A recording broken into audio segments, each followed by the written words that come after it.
Partida oso luzea izaten ari da, eta nekeak eragina edukitzen hasi da, baina ez da erlaxatzeko unea. Hilabete asko daramatzagu birus honen aurka borrokatzen, eta oraindik ahalegin bat gehiago egin behar dugu. Txertaketa kanpaina hasi da getxon, gehien bat egoitzetan dauden pertsona ahulenei lehentasuna emanez. Hori albiste ona da, konponbide baterantz goaz. Beraz, bete ditzagun osasun gomendioak, maskarak behar bezala erabiliz, pilaketak saihestuz, segurtasun distantzia mantenduz eta eskuak garbituz. Pandemia honek beste behin gogorarazten digu erantzunkizun individuala beharrezkoa dela ondasun kolektiboaren alde. Erantzunkizun hori saihestea zigorra da ostalaritza bezalako sektore batentzat.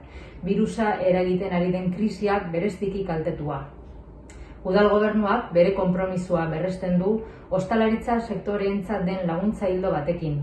Gainera, sektore ekonomikoari ziurtasuna emango dion sistema bat lantzen ari da, ezohizko ildo batekin bere momentuan azalduko dena.